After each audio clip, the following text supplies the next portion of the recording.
Live. All right, we're live with Chris.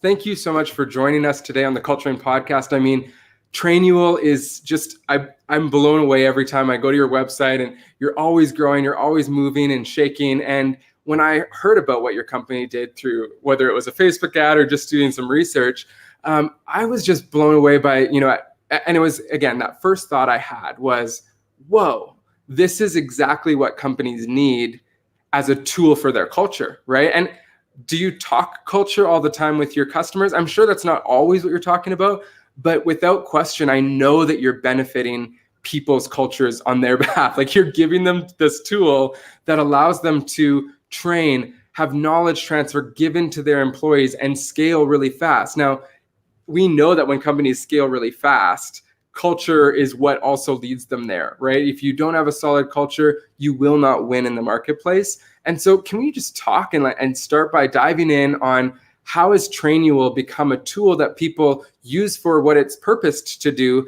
but the sort of like sub benefits of like, wow, our culture feels different after we use Trainual. Can you share some of those stories? And I just want to hear that part to start. Yeah, absolutely. Well, first, thank you for having me on. I love the idea of a podcast that's all about culture, because I think when you're building a business, culture is what it's all about. It feels like one of these fluffy HR kind of things, and you read books about it and you see videos on YouTube, but it's like so crucial to actually building a company that's different from your competitors. And I think that's what's special about culture. It's like whether you're attracting the right employees to work for you or you're attracting the right customers that are going to pick you over your competition, it ties back to who you are as a company, what makes you different. And that's what this is all about. So I would actually go back to before I started Trainual, I was doing operations consulting, and I would go into small businesses and confidentially interview all of their employees.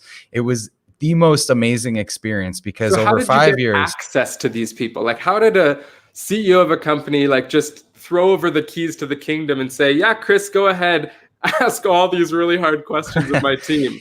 Well, so that was my process. Like, I had a very simple way to approach this. And what I was selling was, organization and efficiency and clarity and reducing the bottlenecks in your business. And I would sell to kind of two companies. Either you were growing so fast that the wheels were starting to come off the business and everything was breaking, or you were at this ceiling where you needed to free up a little capacity. And in either one of those cases, you're concerned with operations, efficiency, workflow. And so that's what I was selling. That's like the end result. But then the way that I got there is I said, I've got to get up to speed on your business really quickly. And I don't necessarily care what any individual in the company's doing or saying. I care what the collective response is. Like, what are the common denominators that everyone's talking about? And so for me, it was a way to like get to the bottom of it faster. And so my process was, let me interview everyone confidentially. I'm not going to tell you this person said this, but what I am going to tell you is 10 people said this thing. This is clearly a problem. And we would really quickly get to the issues in the business, and then we could fix them. And so in interviewing like thousands of employees, I think it's over 2,000 employees that I sat face to face with, like this idea of culture came up in all different ways. And, it comes up in, has a person made suggestions in the past that the company has ignored? They're just not listening. That creates a bad culture. Has the company been non-specific with their expectations? Or do you have like a lot of gray area with your role, your responsibilities? Do you have crossover with other people on the team where you don't know, is it your job? Is it their job? And these are the types of problems that I was hearing all the time. And so I didn't set out to build a tool that was to fix culture, but I knew that the companies that had the best culture had the best communication, had the best accountability, had the best process. And so if you can work on that stuff in a business, then everyone benefits. And I think that's what Trainual helps.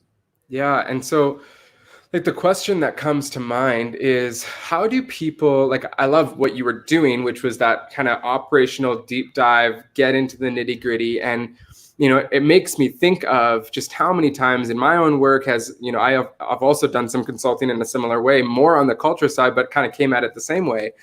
But what I often would come up against is, a leader saying, our culture is awesome. What are you talking about? And so how do you now, and with Trainual, still help leaders realize that this stuff actually is broken? It actually doesn't work. And the processes that you might have, in your case, the training manuals, the initial onboarding, week, and sit in, I worked at a big consulting firm back in the day, and I sat for, 8 hours a day by myself watching pre-made videos from the 80s about, and this was like a world's best company. And, they made me sort of feel like I was a criminal on day one because they were just like, don't do insider trading. I'm like, I don't even know what that is, and that was, but for me, that was the cultural foundation. My training and onboarding experience actually set the bar for me to know what the culture was of that company. And so how do you shake leaders today, and anyone that's listening live right now and who will be listening on the podcast, how do you shake them to realize, like, okay, what you're doing is probably, directly impacting your culture, but you just don't know it yet? How do we have that conversation with people? Well, I think when I was consulting, the way I would get through to people was specific examples. So again, not kind of outing any individual person, but when I walked in and I had these interviews and then I'd meet with the CEO and I'd say, your bonus program at the end of the year is really demotivating to people. If I just said that, they'd be like, what do you mean? I'm giving, like, people are very happy. And if I say, no, you know what? Like, the way that you put $25 gift cards on the fake Christmas tree in the back of the office and have people swap those, they really feel like, they'd rather just you not give them anything because that's such an insignificant bonus. And so when I can give that specific example, they're like, okay, wow, you understand, you've gotten some feedback. And so I think with training and onboarding, when people realize they have a problem, it's because they have a turnover issue. It's a few people have quit and they've taken some of the knowledge of the business with them, or they had a couple bad hires that, like, wow, we thought this person was good in the interview process, but then they ended up costing us so much money and we had to let them go. And, so usually people have some kind of like scars when they're starting to put the effort into building this. And, honestly, that experience I think is important, because when you're building a business at the beginning and you don't have any of those scars, you're still trying to figure out how to make money and how, the basics, but those scars are the mark of a more experienced entrepreneur. And you don't start to work on this stuff until you have that intrinsic motivation to do it. Mm-hmm. Or it's been a legacy and it's been working until it stops working, right? Because that's, I think, probably the other group of your customers would be people that have had the same LMS system or the same training processes in place for years. And it is, when I watched your videos on your website and somebody's like, we're the cool training manual. Like, I just love that it's not a crazy, concept to think that the training manual needs to go and there's probably a better alternative. Yeah. And there's people that, they still have the 3-ring binders and they're like, I remember consulting for this manufacturing company. They made these like big hoses, and in their office, they had just like dozens of binders, these white 3-ring binders. And they were it's just like literally dust all over them because no one had taken those things down since like the 90s. Right. And so that's what a lot of legacy companies have. And then a lot of the newer companies are just drowning in Google Drive and Dropbox folders and Google Docs. And so either way, like, if you've put some effort into this, you're ahead of most people. And so Trainual now exists to just simplify that and help add some accountability. Wow. Okay. And so then let's talk about your own team. And actually, before we do that, I definitely did not have the sun shining me on. I mean, I look like an angel, but give me 1 sec. I'm going to close these blinds so that I don't look crazy.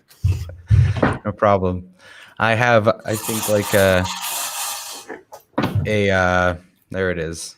I have light on me too. So maybe it's a good sign for the podcast. Totally. Okay, I think that's a little bit more clear for everyone. So yeah, like let's talk about your own team culture. Because again, I implore anybody that's listening to this, because usually it's people that are in HR and are leaders of companies, go and look at Trainual's website, because when you go to their about page, their career page, they make you frickin' cry. Their videos are amazing. They clearly have such an engaged team, and you're not a crazy huge team. What are you, about 25 people now, Chris? Yeah, 22 full-time right now. Right. And so in this small but mighty team, they're investing in culture like nobody's business. And I just love to see that. I love to see that you are a believer of what culture can do for your company.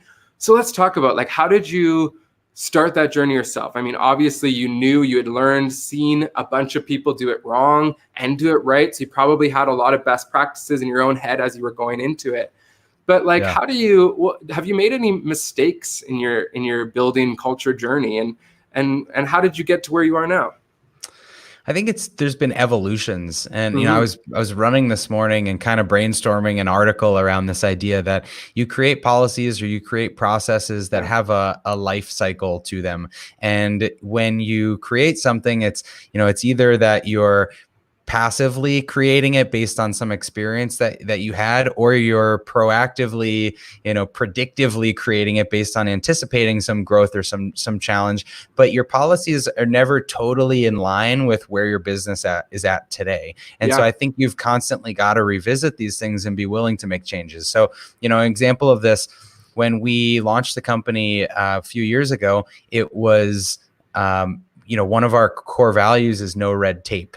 And so I remember we had like PTO hours and or days, and you got an extra week after a couple of years and this sort of thing. And somebody would make a request and say, I've got family coming in, or I've got a doctor's appointment. Can I take like 3 hours of PTO? And I was like, this is garbage. This is red tape. I don't want to approve those requests. Yeah. And so my reaction was to say, scrap it. Like, no more PTO requests. Yeah. Everybody gets unlimited PTO. And now a few years later, we're more mature as a business. We've got other benefits, like, we've got a parental leave, we've got a short-term disability, and the line between your unlimited PTO and your parental leave was pretty blurry. So at that point, we had to adjust and say, okay, now here's your legitimate vacation allocation. Here's your sick time. Here's your parental leave. And I think you modify things as you go. So I think that's probably a long way of saying that your culture is always changing, Mm-hmm. but at the root of it is the core values of the company. Right. Go ahead. Yeah, well, I just want to quote something from one of your employees in the video, and she said, "I'm treated like an adult in charge of my schedule." And so it seems like, if I can, play on to what you're saying, you've created this sense that, no, we treat people like adults, and then we build policy on top of that. Not let's build policy first, and then like maybe that that might equate to them being treated like an adult, or it might not. So it's driven by this core value. Would you say that's true? Totally. And, my belief is that trust is a default. Like, you should trust the people that you hire when you hire them. If Wow. you did a great job of vetting them, trust is not something in business that has to be earned. Trust should be the default. And then people, if they give you a reason to critique their performance or whatever, you deal with it however you need to deal with it. Mm-hmm. But I truly believe that, people are adults and they should have the autonomy to get their work done, and with a little bit more flexibility. Yeah. Okay. So you have a podcast, Chris, Process Makes Perfect. And I mean, I'm a fan of many of the people that you've had on. I'm very jealous that you've, attracted such incredible people. One person that I thought was really interesting you brought on is Cameron Harold, who, I've studied his stuff in the past, been following him for quite a long time. And he sort of is this counterculture thinker on COOs versus CEOs. And, you still look at articles, and I've seen some of his, but then you look at, especially the area that I spend a lot of my time thinking about, which is culture. And oftentimes we say that the CEO drives culture. Yourself, you drive culture for Trainual, and the CEO at the next company. But then Cameron talks a lot about that. Actually, at the end of the day, the COO is often the person that drives that, because the CEO is out there raising money. He doesn't see the team as much. Like there's this, he touches on the tension there. And I'm curious, maybe internally, how you've, seen systems, because you seem like, based on your business, that you're probably a very systems first CEO. There are many that are not and are much more the visionary and couldn't care less about this, systems and the processes. That's why they bring in a COO. I'm curious at Trainual how you've dealt with that internally, and then also what you sort of feel as, maybe you can draw on something that Cameron might have said on your podcast about, how can you layer the process of a COO kind of driven thinking with the visionary, here's the fluffy stuff of culture. I'm curious if you learned anything from him and your own experience. Well, I think the CEO inspires the culture and the COO implements the culture. And there's a distinction there. And so to your point, to Cameron's point, if the CEO is out of the office a lot and they are more of a figurehead, then it's up to the COO to carry out that vision and to make sure it proliferates through the company.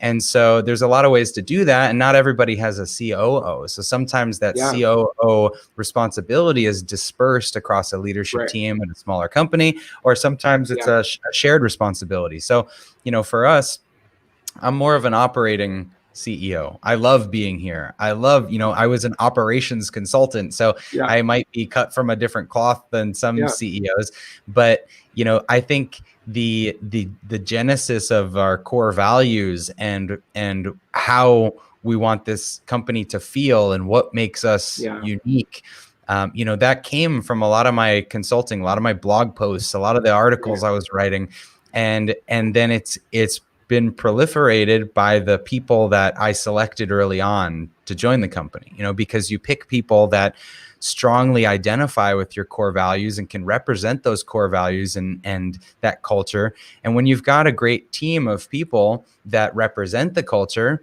then it's easier for others, the newcomers, to mirror that. And so there's a little bit of that, osmosis. And then the next level is, just like we advocate with Trainual, you want to document some of the culture, because it's not just enough to see people behaving a certain way. You've got to articulate it and set clear expectations, or it's hard to hold people accountable when they stray from the path. And so what we do is we show examples, we tell stories about each of the pieces of our culture. We post videos from our team events. We invite people to last night we had, we got a suite at one of the NBA game and invited people that are even applying for jobs, because we wanted to bring them into the fold and start to build those relationships. So I think culture is it's a really careful thing that you craft, and you've got to be intentional about it. Yeah, I love that. And what it brings to my mind is also this notion that you can codify culture.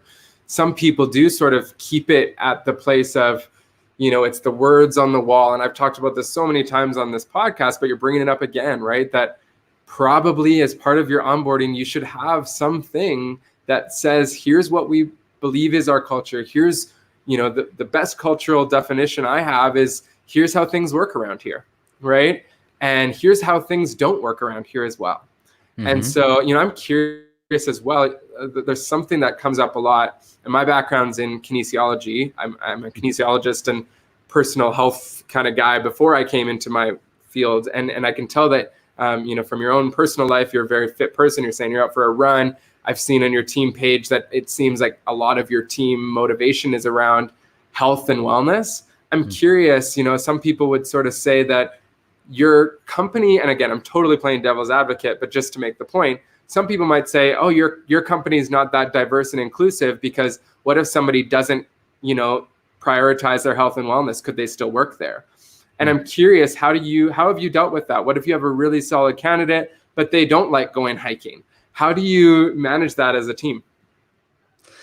So one of our other values is to collect experiences. And so it's more for us about the type of person that wants to go out and soak up new knowledge and try push themselves to try new things. And so in, one candidate that might represent itself as being a marathon runner, or climbing mountains or doing stuff that's health and fitness related. In another candidate, they might be a musician, or they might be really like traveling, or they might be like a food and wine kind of person, but they can articulate like, here's what I'm passionate about, and here's why I like to engage in this, and that's what we like to see. So even it might seem like it's a health and wellness kind of vibe, just because there are a lot of people that also like saw yoga. The clinking of wine glasses, so I was like, I'm all in for this culture.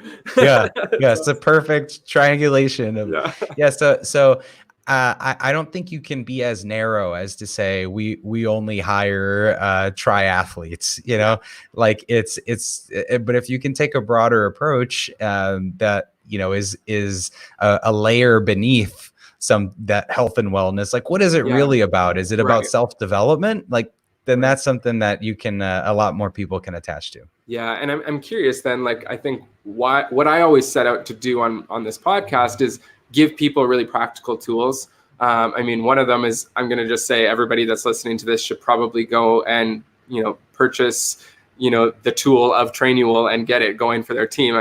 You don't have to tell me to say that. I'm going to say it. Thank you. If you go back from that, again, we were trying to layer in this culture thing. I think what you just touched on is so awesome that it doesn't look like this layer. It's like always asking that, what's the deeper question here? Or what's the deeper thing that we can do? And when you say that, what was it? Connect to experiences? So collect experiences. You collect. Oh, I just love that. Everyone, that's so good. But I'm curious, when somebody does start that's new, how do you make sure, or what do you do as a team to survey what their experiences they might want to participate in are? Maybe you do have a shift happening. I'm curious, like, what have you done to make sure you really get to know the people? I mean, yes, part of the hiring process, but even, day one, it's sort of like, okay, in 6 months, we're going to have an experience planned as a team. And we now just have Johnny who joined. He has a new passion that, maybe it is music. And he's going to we're all going to go and, learn how to play the piano for an afternoon or something. That would be horrible. But, what is it that you've done to make that practical? So a lot of things, actually. With that value in particular, we have a $500 experience budget per employee that you can use it to literally try a new ice cream flavor, or take music lessons, or go to a cooking class, or go to a restaurant you've never been to. It could be any experience. There's no red tape, again, which is one of the other values. But then the only requirement is you submit pictures, and we put them on a wall of all the cool experiences that our employees have had. So that's one. Do you incentivize your employees with anything, with doing it together? Like, do you get an extra $150 if you take a friend from work? No policy like that, but we have a separate budget for department events and team events, and so it's a big part of our culture that we are doing experience. So everybody fills out survey when they start about the types of things, like you mentioned, that they like doing. That goes on a list for our people operations department to plan out the next quarterly events and annual events. And so we love seeing those ideas. So that's a couple things on the experience side, but we have little things like that for a lot of our values. Amazing. Okay, so to close out, I need to point people in the direction of your podcast, because process makes perfect. Like Michael Gerber from eMyth, like, wow. Grant Cardone's Sherry Hamilton, like, you're getting some amazing guests on your podcast. So people should go and listen to this. And what are they going to hear? What do you often focus on in your podcast? Well, what we say is it's how to systematize, scale, simplify your business, how to automate and outsource and delegate. Like my whole passion is around creating simple businesses that people love being a part of. And I think if you strip away all the complexity and the problems, and you just make it a great place to work that delivers value for your employees and your customers, then like people want to be a part of your business. And doing that requires an investment in your people, in your systems, in your tools. And so that's what we talk about. So we were really fortunate to get some top authors and thought leaders, and it was a lot of fun. And then I think there's a bit of a resource that you wanted to point people in the direction of. Maybe it's a checklist. Let's tell people where they could maybe go to learn more about you and maybe become, a Trainual customer. Yeah, so very simple. A friend of mine, when he was starting his business, he said, I just don't know all the things I'm supposed to know as a business owner. Like where's the list? And so that inspired this checklist we made up, which is 150 things that you should start thinking about, processes and areas of your business. So it's really just to jog your mind and start thinking about process. And you can get it at trainual.com/checklist. That's amazing. I just checked in on LinkedIn. I think we're all good. Nobody's asking any pressing questions. So, Chris, thank you so much for being with me today. This has been a blast. And any final parting, bits of wisdom that you wanted to share? No, I think just get started. Start to write down what you do, and if it's defining your culture, it can be as simple as a paragraph that you send out to your existing team to say, here's what I feel. Think of it as your manifesto. So start somewhere. Yeah, I love that. Okay, have an amazing day, Chris. Cheers. You too. Thanks. Bye.